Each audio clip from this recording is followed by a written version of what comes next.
ರನ ರನ ರನು ರೇ ಪಗ ಸಗನೆ ಪಮ ಪಗ ಮರೆ. Hi hello friends, ಎಲ್ಲರೂ ಹೇಗಿದ್ದೀರಾ? ನಾನು ಕೂಡ ತುಂಬಾ ಚೆನ್ನಾಗಿದ್ದೀನಿ. ನೀವೆಲ್ಲರೂ ತುಂಬಾ ಚೆನ್ನಾಗಿದ್ದೀರಾ ಅಂತ ವಿಡಿಯೋ ಸ್ಟಾರ್ಟ್ ಮಾಡೋಣ. ಅದಕ್ಕೆ ಯಾರು ವಿಡಿಯೋ ನೋಡ್ತಾ ಇದ್ರೋ ಮಾಡ್ಕೊಳ್ಳಿ, ಹಾಗೆ ಸಬ್ಸ್ಕ್ರೈಬ್ ಹಾಗೆ ಒಂದು ಲೈಕ್ ಮಾಡ್ಕೊಳ್ಳಿ ಅಂತ ಹೇಳ್ತಾ ಇವತ್ತಿನ ದಿನ ಬಂದು ವರಮಹಾಲಕ್ಷ್ಮಿ ಹಬ್ಬ. ಎಲ್ಲರಿಗೂ ವರಮಹಾಲಕ್ಷ್ಮಿ ಹಬ್ಬದ ಶುಭಾಶಯಗಳು. ಸ್ವಲ್ಪ ಲೇಟಾಗಿ ವಿಡಿಯೋ ಅಪ್ಲೋಡ್ ಮಾಡ್ತಾ ಇದ್ದೀನಿ. ಸ್ವಲ್ಪ ಕಾರಣಾಂತರಗಳಿಂದ ಎಡಿಟಿಂಗ್ ಎಲ್ಲ ಮಾಡ್ಲಿಕ್ಕೆ ಆಗ್ತಾ ಇಲ್ಲ. ಅದಕ್ಕೋಸ್ಕರ ಯಾಕೆ ಏನು ಅಂತ ಇನ್ನು ಸ್ವಲ್ಪ ದಿನದಲ್ಲಿ ಹೇಳ್ತೀನಿ.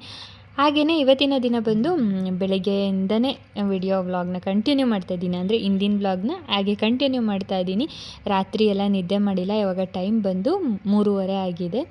ಇನ್ನು ಬಾಗಿಲಿಗೆ ಅರಿಶಿನ ಕುಂಕುಮ ಎಲ್ಲ ಇಟ್ಟು ರಂಗೋಲಿ ಎಲ್ಲ ಹಾಕಿದ್ದು ಹಿಂದಿನ ವ್ಲಾಗಲ್ಲೇ ತೋರಿಸಿದ್ದೀನಿ. ಇನ್ನು ಸ್ವಲ್ಪ ಕೆಲಸ ಇದೆ, ಅಂದರೆ ಕಳಶ ಪ್ರತಿಷ್ಠಾಪನೆ ಮಾಡಬೇಕು. ಅದನ್ನು ಟೈಮ್ ಬಂದುಬಿಟ್ಟು 4 ಗಂಟೆಯಿಂದ 4:15 ಚೆನ್ನಾಗಿದೆ ಅಂತ ಹೇಳ್ತಾಯಿದ್ರು. ಅದಕ್ಕೋಸ್ಕರ 4:15 ಅಷ್ಟರೊಳಗಡೆ ಕಳಶನ ರೆಡಿ ಮಾಡ್ಕೊಳ್ಳೋಣ ಅಂದ್ಬಿಟ್ಟು ರೆಡಿ ಮಾಡ್ಕೊಳ್ತಾ ಇದ್ದೀನಿ. ಹಾಗೆ ತಾವರೆ ಹೂವು ಸಿಗದೇ ಇರೋ ಕಾರಣಕ್ಕೆ ಈ ಸಲ ನಾನು ರೋಸ್ ಬಿಟ್ಟಿತ್ತಲ್ಲ ಮನೆ ಮುಂದೆನೇ, ಅದೇ ರೋಸ್ನೇ ಇಡ್ತಾ ಇದ್ದೀನಿ. ಈಗ ಪೂರ್ತಿಯಾಗಿ ನಮ್ಮ ಲಕ್ಷ್ಮಿ ಯಾವ ಥರ ಕಾಣಿಸ್ತಾ ಇದ್ದಾರೆ ಅಂತ ಕಮೆಂಟ್ ಮಾಡಿ. ಪ್ರತಿ ಮನೆಯಲ್ಲೂ ಈ ವರ್ಷ ಲಕ್ಷ್ಮಿ ಹಬ್ಬ ತುಂಬ ಚೆನ್ನಾಗಿ ಸೆಲೆಬ್ರೇಷನ್ ಮಾಡಿರ್ತೀರ ಅಂತ ಗೊತ್ತು. ಎಷ್ಟೇ ಕಷ್ಟಪಟ್ಟು ಒಂದು ತಿಂಗಳಿಂದ ಇಲ್ಲ ಒಂದು 15 ದಿನದಿಂದ ಮನೆ ಕ್ಲೀನ್ ಮಾಡಿ ಎಲ್ಲ ಕೆಲಸ ಮಾಡಿ ರಾತ್ರಿಯೆಲ್ಲ ನಿದ್ದೆ ಕೆಟ್ಟು ಈ ಒಂದು ಪೂಜೆಗೋಸ್ಕರ 1 ತಿಂಗಳಿಂದ ವೆಯ್ಟ್ ಮಾಡ್ತಾ ಇರ್ತೀವಿ. ಈ ಪೂಜೆ ಆಗಿದ ತಕ್ಷಣ ನಾವು ಮಾಡಿರೋ ಕಷ್ಟ ಮತ್ತು ಟಯರ್ಡ್ನೆಸ್ ಎಲ್ಲನೂ ಹೊರಟೋಗ್ಬಿಡುತ್ತೆ. ಅದೊಂಥರ ಖುಷಿ ಪೂಜೆ ಆದಮೇಲೆ ಅನ್ನೋದು. ಈಗ ನಾನು ಕಳಶ ಪ್ರತಿಷ್ಠಾಪನೆ ಮಾಡೋಕ್ಕೆ ಒಂದು ಕಳಶ, ಅಂದರೆ ನಾನು ಯಾವಾಗಲೂ ಅಷ್ಟೇ ಈ ತಾಮ್ರದ ಚೊಂಬಲ್ಲೇ ಕಳಶನ ಪ್ರತಿಷ್ಠಾಪನೆ ಮಾಡ್ತೀನಿ. ಅದ್ರ ತುಂಬ ನೀರು ತೊಗೊಂಡು ಅದಕ್ಕೆ ಒಂದು 6 ದ್ರಾಕ್ಷಿ, ಒಂದು 6 ಲವಂಗ, ಗೋಡಂಬಿ, 6 ಬಾದಾಮಿ, ಹಾಗೆಯೇ ಒಂದು 6 ಏಲಕ್ಕಿ ಇಷ್ಟು ಹಾಕ್ಕೊಂಡು ಸ್ವಲ್ಪ ಅರಿಶಿನ ಕುಂಕುಮ ಎಲ್ಲ ಹಾಕ್ಕೊಳ್ತಾ ಇದ್ದೀನಿ. ಹಾಗೆ ₹1 ಕಾಯಿನ್ನು ಕೂಡ ಹಾಕ್ಕೊಂಡು ಇಷ್ಟೇ. ತುಂಬ ಏನು ಇದಕ್ಕೆ ಹಾಕಬೇಕು ಅನ್ನೋದಿಲ್ಲ. ನಿಮ್ಮ ಮನೆಯಲ್ಲಿ ಏನಿರುತ್ತೋ, ನಿಮ್ಮ ಕೈಯಲ್ಲಿ ಏನಾಗುತ್ತೋ ಅಷ್ಟೇ ಹಾಕಿದ್ರೆ ಆಯಿತು. ಈಗ ಇದಕ್ಕೆ ಅರಿಶಿನ ಕುಂಕುಮ ಸ್ವಲ್ಪ ಅಕ್ಷತೆ ಕೂಡ ಹಾಕ್ಕೊಳ್ತಾ ಇದ್ದೀನಿ. ಹಾಗೆಯೇ ಜಾವತ್ ಪೌಡರ್ ಅಂತ ಸಿಗುತ್ತೆ. ಈಗಂತೂ ಅಂದರೆ ನನಗೂ ಗೊತ್ತಿಲ್ಲ ಇದು ಏನು ಅಂದ್ಬಿಟ್ಟು, ಬಟ್ ಇದನ್ನು ಹಾಕಿದ್ರೆ ತುಂಬ ಒಳ್ಳೆಯದು ಕಳಶದಲ್ಲಿ. ಮತ್ತು ಉರಿಯೋ ದೀಪಕ್ಕೆಲ್ಲ ಹಾಕಿದ್ರೆ ಇದು ಸ್ಮೆಲ್ ತುಂಬ ಚೆನ್ನಾಗಿ ಬರುತ್ತೆ, ಲಕ್ಷ್ಮಿಗೆ ಇಷ್ಟ ಅಂತ ಹೇಳ್ತಾರೆ. ಅದಕ್ಕೋಸ್ಕರ ನಾನು ಕೆಲವೊಂದು ಇದು ಒಳ್ಳೆಯದು ಅಂತ ಗೊತ್ತಾದ ಮೇಲೆ ಯಾಕೆ ಸುಮ್ಮನೆ ಬಿಡೋದು ಅಂದ್ಬಿಟ್ಟು ಅದು ಪೌಡರ್ ಕೂಡ ತೊಗೊಂಡು ಬಂದು ಒಂದು ಚಿಟಿಕೆಯಷ್ಟು ಹಾಕಿದ್ದಾಯಿತು. ಆದರೂ ಸ್ಮೆಲ್ ಮಾತ್ರ ಸಿಕ್ಕಾಪಟ್ಟೆ ಚೆನ್ನಾಗಿತ್ತು. ಇನ್ನು ಕಳಶಕ್ಕೆ ನಾನು ತಾಳಿನ ರೆಡಿ ಮಾಡ್ಕೊಳ್ತಾ ಇದ್ದೀನಿ. ಇನ್ನು ಮೇಲೆ ಕೂರಿಸಿರೋ ಅಂತಹ ಲಕ್ಷ್ಮಿಗೆ ಬಂದು ನಾರ್ಮಲಾಗಿ ಬೆಳ್ಳಿ ತಾಳಿನೇ ಕಟ್ತೀನಿ. ಈಗ ಈ ಕಳಶಕ್ಕೆ ಮಾಮೂಲಿಯಾಗಿ ಅರಿಶಿನದ ಕೊಂಬಾಕಿ ಒಂದು ಅರಿಶಿನದ ದಾರ ಕಟ್ಕೊಳ್ತೀನಿ. ಒಂದು 5 ಎಳೆ ಇಲ್ಲ 9 ಎಳೆ ಮಾಡಿ ಅರಿಶಿನದ ದಾರ ಕಟ್ಕೊಂಡ್ರೆ ಆಯಿತು.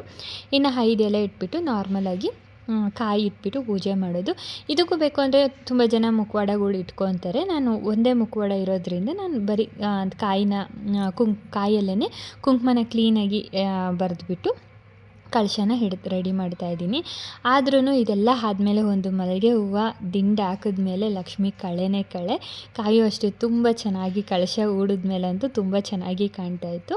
ಹಾಗೆಯೇ ಈ ಕಳಶ ಚೊಂಬು ಕೂಡ ಗಂಧ ಅರಿಶಿನ ಕುಂಕುಮ ಎಲ್ಲ ಹಚ್ಕೊಂಡಿದ ನಂತರ ಈಗ ಇದಕ್ಕೆ ಲಾಸ್ಟಿಗೆ ಹೂವು ಹಾಕ್ಕೊಳ್ತಾ ಇದ್ದೀನಿ.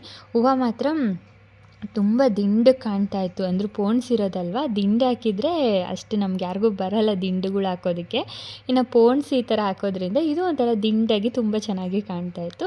ಮನೆಯೆಲ್ಲ ಮಲ್ಲಿಗೆ ಹೂವು ಸ್ಮೆಲ್ಲು ಅಷ್ಟು ಚೆನ್ನಾಗಿ ಇತ್ತು. ಈಗ ಕೆಲವೊಂದು ಐಟಮ್ಗಳನ್ನ ಕ್ಲಿಯರಾಗಿ ಜೋಡಿಸ್ಕೊಳ್ತಾ ಇದ್ದೀನಿ. ಹಾಗೆಯೇ ಇದು ಕಾಮಾಕ್ಷಿ ದೀಪಕ್ಕೂ ರೆಡಿ ಮಾಡ್ಕೊಳ್ತಾ ಇದ್ದೀನಿ. ಅರಿಶಿನ ಕುಂಕುಮ ಎಲ್ಲ ಹಚ್ಕೊಂಡು ಹೂವು ಎಲ್ಲ ಇಟ್ಕೊಂಡು ರೆಡಿ ಮಾಡ್ಕೊಳ್ತಾ ಇದ್ದೀನಿ. ನಮಗಂತೂ ಈ ವರಮಹಾಲಕ್ಷ್ಮಿ ಹಬ್ಬ ಬರ್ತಾ ಇದೆ ಅಂದ್ರೇ ತುಂಬ ಒಂದು ಎಕ್ಸೈಟ್ಮೆಂಟಲ್ಲಿರ್ತೀವಿ. ಏನಕ್ಕಪ್ಪ ಅಂದರೆ ತುಂಬ ಚೆನ್ನಾಗಿ ಮಾಡಬೇಕು ಹಬ್ಬನ, ತುಂಬ ಚೆನ್ನಾಗಿ ಆಚರಿಸ್ಬೇಕು. ಹಬ್ಬ ಅನ್ನೋದಕ್ಕಿಂತ ಇದು ಒಂದು ವ್ರತ ಅಂತಲೇ ಹೇಳ್ಬೋದು. ಯಾಕಂದರೆ ಪ್ರತಿ ವರ್ಷ ಮಾಡುವ ಹಬ್ಬ ಅನ್ನೋದಕ್ಕಿಂತ ನಾವು ಇದು ಒಂದು ವ್ರತ ಥರ ಮಾಡಿದ್ರೆ ತುಂಬ ಒಳ್ಳೆಯದು ಅಂತ ಹೇಳ್ತಾರೆ. ನನಗೆ ಗೊತ್ತಿರೋ ಹಂಗೆ ನಮ್ಮಮ್ಮ ಒಂದು ಟೈಮಲ್ಲಿ ವೈಭವ ಲಕ್ಷ್ಮಿ ವ್ರತ ಎಲ್ಲ ಮಾಡ್ತಾಯಿದ್ರು.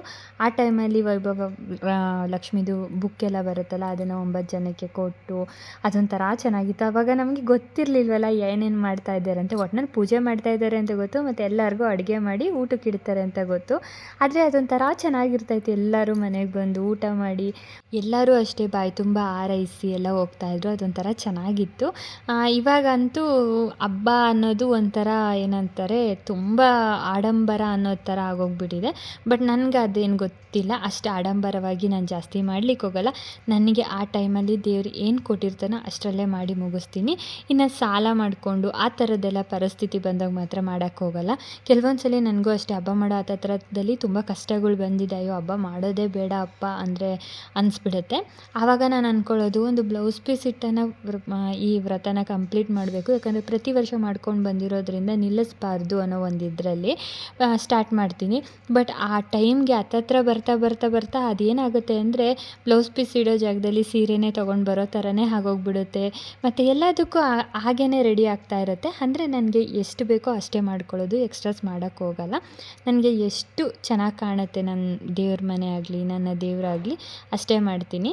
ಈಗ ತುಳಸಿ ಗಿಡಕ್ಕೆಲ್ಲ ಪೂಜೆ ಮಾಡ್ಕೊಂಡಿದ್ದಾಯಿತು. ನಿಮಗೆ ಪ್ರತಿಯೊಂದು ನಾನು ಪೂಜೆ ಟೈಮಲ್ಲೂ ಆಷಾಢ ಲಕ್ಷ್ಮಿ ಪೂಜೆ ಆಗಲಿ, ಮತ್ತು ನಾರ್ಮಲ್ ಮನೆ ಪೂಜೆ ಟೈಮಲ್ಲಾಗಲಿ, ಇಲ್ಲ ಏನೇನೋ ಒಂದು ಮನೇಲಿ ವ್ರತ ಪೂಜೆ ಆಗ್ಲಿನೂ ನಾನು ಇದೇ ಥರನೇ ಪೂಜೆ ಮಾಡ್ಕೊಂಡು ಹೋಗೋದು, ತುಳಸಿ ಗಿಡಕ್ಕೆ ಹೊಸ್ಲಿಗೆ ಎಲ್ಲ. ಇವತ್ತೇನಪ್ಪ ಅಂದರೆ, ಹೊಸ್ಲ ಹತ್ರ ಈ ಸಲ ದೀಪಾಲೆ ಕಂಬ ಇಟ್ಟಿದ್ದೀನಿ, ಹಿತ್ತಾಳೆದು. ಇದು ತುಂಬ ಚೆನ್ನಾಗಿ ಕಾಣ್ತಾ ಇತ್ತು ಮತ್ತು ತುಂಬ ಹೊತ್ತು ಉರಿತಾ ಇತ್ತು. ಇನ್ನು ಮಣ್ಣಿನ ದೀಪ ಎಲ್ಲ ಇಟ್ಟರೆ ಕಾಣುತ್ತೆ ಚೆನ್ನಾಗೇ, ಬಟ್ ಬೇಗ ಎಣ್ಣೆ ಖಾಲಿಯಾಗಿ ಹೋಗ್ಬಿಡುತ್ತಲ್ಲ, ಚಿಕ್ಕದಾಗಿರುತ್ತೆ ನಮ್ಮ ಮನೆಯಲ್ಲಿ ದೀಪಗಳು ಅಂದ್ಬಿಟ್ಟು ಇವತ್ತು ಈ ಸಲ ಈ ಥರ ಇಟ್ಟೆ. ಯಾಕಂದರೆ 3 ಸ್ಟೆಪ್ ಇಡ್ತಾ ಇದ್ನಲ್ಲ ಪ್ರತಿ ವರ್ಷವೂ ಲಕ್ಷ್ಮೀ ಪೂಜೆಗೆ, ಹಾಲಲ್ಲಿಡೋದ್ರಿಂದ 3 ಸ್ಟೆಪ್ಗೂ ಒಂದೊಂದು ಸೆಟ್ ದೀಪಾಲೆ ಕಂಬ ಇಡ್ತಾಯಿದ್ದೆ. ಈ ಸಲ ದೇವ್ರ ಮನೇಲಿ ಒಂದೇ ಸೆಟ್ ಇಟ್ಟಿರೋದು, ಅದಕ್ಕೋಸ್ಕರ ಹೊಸ್ಲಿಗೆ ಹತ್ರ ಇಟ್ಟರೆ ತುಂಬ ಚೆನ್ನಾಗಿ ಕಾಣುತ್ತೆ ಅಂತಲೂ ಇಟ್ಟೆ. ಇನ್ನು ಮಾಮೂಲಿಯಾಗಿ ಪೂಜೆ ಮುಗಿಸ್ಕೊಂಡಿದ್ದಾಯಿತು ಹೊಸ್ಲುದು. ಇದೆಲ್ಲ ಮುಗಿಸ್ಕೊಂಡು ಇನ್ನು ಲಕ್ಷ್ಮೀ ಪೂಜೆ ಮುಗಿಸ್ಕೊಂಡು ಮತ್ತೆ ನಿಮಗೆ ಸಿಗ್ತೀನಿ.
ನಾರ್ಮಲ್ ಆಗಿ ನಿಮಗೆ ಗೊತ್ತಿರೋ ಥರನೇ ಮನೆ ಪೂಜೆ ಮುಗಿಸ್ಕೊಂಡು ಆನಂತರ ಲಕ್ಷ್ಮೀ ಪೂಜೆ ಮುಗಿಸ್ಕೊಂಡು ಕಳಶಕ್ಕೆ ಲಕ್ಷ್ಮೀನ ಆವಾಹನೆ ಮಾಡಿಕೊಂಡು ಪೂರ್ತಿಯಾಗಿ ಪೂಜೆ ಮುಗಿಸ್ಕೊಂಡಿದ್ದಾಯಿತು. ಇನ್ನು ಅರ್ಚನೆ, ನೈವೇದ್ಯ ಮತ್ತು ಕಾಯಿ ಒಡೆದು ಕರ್ಪೂರ ಬೆಳಗಿ ಮತ್ತು ಸ್ವಲ್ಪ 5-10 ನಿಮಿಷ ದೇವ್ರ ಮನೆಯಲ್ಲೇ ಕೂತ್ಕೊಂಡು ನಿಮಗೆ ಏನು ಬೇಕು ಅನ್ನೋದನ್ನು ಕೇಳಿಕೊಂಡ್ರೆ ಇವತ್ತಿನ ಪೂಜೆ ಆಗಲಿ ವ್ರತ ಆಗಲಿ ಇಲ್ಲಿಗೆ ಮುಗಿಯುತ್ತೆ. ಇನ್ನು ಸಂಜೆಗೆ ಪೂಜೆ ಮುಗಿಸ್ಕೊಳ್ಬೇಕಾಗುತ್ತೆ. ಇನ್ನು ನಾನು ಈ ಪೂಜೆ ಎಲ್ಲ ಮುಗಿಸ್ಕೊಂಡಿದ್ದ ನಂತರ ಇನ್ನು ಅಡುಗೆ ಸ್ಟಾರ್ಟ್ ಮಾಡಿಕೊಂಡೆ. ನಾರ್ಮಲಾಗಿ ಎಲ್ಲರ ಮನೆಯಲ್ಲಿ ಇವತ್ತಿನ ದಿನ ಏನೇನು ಮಾಡ್ತಾರೋ ನಾನು ಅದನ್ನೇ ಮಾಡಿದ್ದೆ. ಇನ್ನೊಂದೇನಪ್ಪ ಅಂದರೆ ನಾನು ನೈಟು ಕಡಲೆಕಾಳು ನೆನೆಸೋದೇ ಮರ್ತೋಗ್ಬಿಟ್ಟಿದ್ದೀನಿ. ಕಾಳುಗೋಜು ಮಾಡಬೇಕಾಗಿತ್ತು, ಬಟ್ ಮಾಡಲಿಕ್ಕೆ ಆಗಲಿಲ್ಲ. ಇನ್ನು ಬೆಳಗ್ಗೆ ನೆನೆಸೋಣ ಅಂದರೆ ಟೈಮ್ ಆಗೋಗ್ಬಿಡುತ್ತೆ ಅಂದ್ಬಿಟ್ಟು ಇನ್ನು ಒಬ್ಬಟ್ಟು, ಅನ್ನ ಸಾಂಬಾರು, ಒಬ್ಬಟ್ಟು ಸಾಂಬಾರು ಮತ್ತು ಬೋಂಡ, ಕಾಬೂಲ್ ಕಡಲೆಕಾಳು ಪಲ್ಯ ಇಷ್ಟು ಮಾಡ್ಕೊಂಡಿದ್ದಾಯಿತು. ಸಿಂಪಲಾಗಿ ಸ್ವಲ್ಪನೇ ಮಾಡಿದ್ದಾಯಿತು. ಇದು ಒಂದು ಊಟ ಆದಮೇಲೆ ನಿಮಗೆ ವಿಡಿಯೋ ಮಾಡಿ ತೋರಿಸ್ತಾ ಇದ್ದೀನಿ, ಯಾಕಂದರೆ ತುಂಬ ಹೊಟ್ಟೆ ಹಶ್ವಾಗೋಗ್ಬಿಟ್ಟಿತ್ತು. ಬೆಳಗ್ಗೆ ತಿಂಡಿ ಕೂಡ ಮಾಡಿರಲಿಲ್ಲ ನಾನು. ಎಲ್ಲರಿಗೂ ಒಂದೇ ಸಲ ಊಟಕ್ಕೆ ರೆಡಿ ಮಾಡಿದ್ದಾಯಿತು. ಇನ್ನು ಊಟ ಎಲ್ಲ ಮುಗಿಸ್ಕೊಂಡು ಸಂಜೆ ಆಗ್ತಾ ಇನ್ನು ನಮ್ಮ ಮನೇಲಿ ಪುಟ್ಟ ಲಕ್ಷ್ಮಿಗಳು ಬಂದಿದ್ದರು. ಇವರೆಲ್ಲ ನಿಮಗೆ ಗೊತ್ತೇ ಇದೆ. ಇವಳಂತೂ ನನ್ನ ಯೂಟ್ಯೂಬ್ಗೆ ದೊಡ್ಡ ಫ್ಯಾನ್ ಅನ್ಬೋದು. ಅಷ್ಟು ಚೆನ್ನಾಗಿ ರೆಡಿಯಾಗಿ ಬಂದಿದ್ಲು ನನಗೆ ತೋರಿಸ್ಬೇಕು ಅಂದ್ಬಿಟ್ಟು.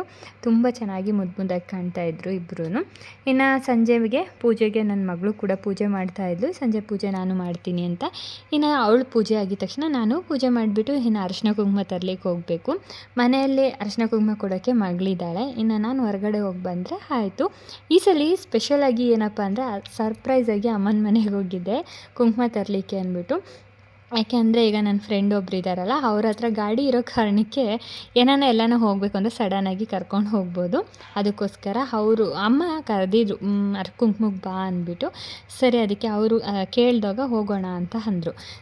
ಸರಿ ಆಯಿತು ಅಂದ್ಬಿಟ್ಟು ನಾನು ಕೂಡ ರೆಡಿಯಾಗಿ ಇನ್ನು ಕೆಲವೊಂದು ಮನೆಗಳಿಗೆ ಇಲ್ಲೇ ಹೋಗಿ ಕುಂಕುಮ ಎಲ್ಲ ತೊಗೊಂಡು ಆನಂತರ ನಾನು ಅಮ್ಮನ ಮನೆಗೆ ಹೋಗಿದ್ದಾಯಿತು. ಸದ್ಯ ಈ ಸಲ ಮಳೆ ಇರಲಿಲ್ಲ ನಮ್ಮ ಕಡೆ. ಅದಂತೂ ಈ ಸಲ ಖುಷಿಯಾದ ವಿಚಾರ ಅನ್ಬೋದು. ಇಲ್ಲ ಮಳೆ ಬಂದುಬಿಟ್ಟಿದ್ರೆ ಅಂತೂ ಓಡಾಡ್ಲಿಕ್ಕೆ ಆಗ್ತಾ ಇರಲಿಲ್ಲ, ತುಂಬ ಕಷ್ಟ ಆಗೋದು. ಇನ್ನು ನಾನು ಕೂಡ ಪೂಜೆ ಮುಗಿಸ್ಕೊಂಡಿದ್ದಾಯಿತು. ಲಕ್ಷ್ಮೀ ದಿನ ಅಂತೂ ಎಷ್ಟು ಜನ ಎಷ್ಟು ಥರ ಪೂಜೆ ಮಾಡಿದ್ರೂ ಲಕ್ಷ್ಮಿಗೆ ಸಾಲಲ್ಲ ಅನ್ಬೋದು. ಹಾಗೆ ಕೂಡ ಕಂಕಣನೂ ಕಟ್ಕೊಂಡಿದ್ದೆ. ಇದರಲ್ಲಿ ಹೇಳೋದೇ ಮರ್ತೋಗ್ಬಿಟ್ಟೆ. ನಾರ್ಮಲಾಗಿ 9 ಎಳೆನ 9 ಗಂಟೆಗಳು ಹಾಕ್ಬಿಟ್ಟು ಇದನ್ನು ನೀವು ಕಂಕಣನ ಕಟ್ಟಿಸ್ಕೊಬೇಕಾಗತ್ತೆ. ಮನೆಯಲ್ಲಿ ದೊಡ್ಡವರಾಗಲಿ ಇಲ್ಲ ಯಾರನ್ನ ನಿಮ್ಗಿನ್ನ ದೊಡ್ಡವರಿರಲಿ, ಇನ್ನು ಯಾರನ್ನ ಫ್ರೆಂಡ್ಸ್ ಆಗಲಿ ಯಾರು ಇರ್ತಾರೋ ಮನೇಲಿ ಅವ್ರ ಕೈಯಲ್ಲಿ ಕಟ್ಟಿಸ್ಕೊಳ್ಬೇಕಾಗತ್ತೆ. ಇನ್ನು ನಾನು ಸ್ವಲ್ಪ ಅರಿಶಿನ ಕುಂಕುಮಕ್ಕೆಲ್ಲ ಏನೇನು ಕೊಡಬೇಕು ಅಂತ ರೆಡಿ ಮಾಡಿಕೊಂಡು ಇಟ್ಬಿಟ್ಟು ಆಗಿತ್ತಷ್ಟೇ. ಇನ್ನು ನಾನು ಕುಂಕುಮಕ್ಕೆ ಹೋದರೆ ನನ್ನ ಮಗಳು ಆಮೇಲೆಲ್ಲ ನೋಡ್ಕೊತಾಳೆ ಅಂತ ಈ ಸಲ ಸಿಂಪಲಾಗಿ ರಿಟರ್ನ್ ಗಿಫ್ಟ್ ಏನು ಇಲ್ದಿರೇ ಸಿಂಪಲಾಗಿ ಅರಿಶಿನ ಕುಂಕುಮ, ಒಂದು ಬ್ಲೌಸ್ ಪೀಸು, ಬಾಳೆಹಣ್ಣು, ಬಳೆ ಇಷ್ಟೇ ಕೊಡ್ತಾ ಇರೋದು, ಎಲೆ ಅಡಿಕೆ. ನೆಕ್ಸ್ಟ್ ವರ್ಷ ನೋಡೋಣ ಅಂತ ಅಂದ್ಕೊಂಡಿದ್ದೀನಿ. ಹಾಗೆಯೇ ಈಗ ಅಮ್ಮನ ಮನೆಗೆ ಬಂದೆ. ಅಮ್ಮ ನೋಡಿ ಸಿಂಪಲಾಗಿ ತುಂಬ ಚೆನ್ನಾಗಿ ದೇವ್ರ ಮನೇಲಿ ಕೂರಿಸಿದ್ರು. ಅಮ್ಮಂಗೆ ಫುಲ್ಲು ಶಾಕು. ಕರೆದಿದ್ರು, ನಾನು ಬರಲ್ಲ ಅಂತ ಹೇಳಿಬಿಟ್ಟಿದ್ದೆ. ಆದರೆ ಸಡನ್ನಾಗಿ ಹೋಗಿದ್ದಕ್ಕೆ ಫುಲ್ ಖುಷಿಯಾಗಿ ಹೋಗಿದ್ರು. ಅವರು ಅಷ್ಟೇ ತುಂಬ ಚೆನ್ನಾಗಿ ಮಾಡ್ತಾಯಿದ್ರು ಹಬ್ಬ. ಪಾಪ ಈಗ ಅವರೊಬ್ಬರೇ ಆಗಿರೋ ಕಾರಣಕ್ಕೆ ಸಿಂಪಲಾಗಿ ಮಾಡ್ಕೊಳ್ತಾರೆ. ಫಸ್ಟೆಲ್ಲ ಅಂದರೆ ನಾವೆಲ್ಲ ಸೇರ್ಕೊಂಡು ಮಾಡ್ತಾಯಿದ್ವಿ. ಈಗ ಮಕ್ಕಳು ದೊಡ್ಡವರಾಗಿರೋದಕ್ಕೆ ನಮಗೆ ಸ್ಕೂಲು ಅದು ಇದು ಇರೋದಕ್ಕೆ ನಾವು ಅಮ್ಮನ ಮನೆಗೆ ಬರಲಿಕ್ಕೆ ಆಗಲ್ಲ. ಇನ್ನು ನಮ್ಮ ಮನೇಲಿ ಹಬ್ಬ ಮಾಡೋದ್ರಿಂದ ಸ್ವಲ್ಪ ಕಷ್ಟ ಅಮ್ಮನ ಮನೆಗೆ ಬರೋದಕ್ಕೆ. ಈಗ ಇವರು ಬಂದಿರಲ್ಲ, ಅಮ್ಮ ಅಲ್ಲಿ ಇಟ್ಬಿಟ್ಟಿದ್ರಲ್ಲ ಅರಿಶಿನ ಕುಂಕುಮನ ಎಲ್ಲ ತೊಗೊಂಡು ನಾನು ಕೂಡ ತೊಗೊಂಡು ಇನ್ನು ಮನೆಗೆ ಹೋಗಿ ಊಟ ಮುಗಿಸ್ಕೊಂಡು ಲಕ್ಷ್ಮಿಗೆ ಆರತಿ ಮಾಡಿದ್ರೆ ಆಗಿತ್ತು. ಈ ಥರ ಇತ್ತು ನಮ್ಮ ಮನೇಲಿ ವರಮಹಾಲಕ್ಷ್ಮಿ ಹಬ್ಬ. ನಿಮಗೆ ಹೇಗೆ ಅನ್ನಿಸ್ತು ಅಂತ ಕಮೆಂಟ್ ಮಾಡಿ. ಹಾಗೆ ಇನ್ನೊಂದು ಹೊಸ ವ್ಲಾಗಲ್ಲಿ ಸಿಗ್ತೀನಿ. ಅಲ್ಲಿವರೆಗೂ ಟೇಕ್ ಕೇರ್, ಬೈ ಬೈ ಅಂತ ಹೇಳ್ತಾ ಆದಷ್ಟು ಹೊಟ್ಟೆ ತುಂಬ ಊಟ ಮಾಡಿ ನಿದ್ದೆ ಮಾಡಿ.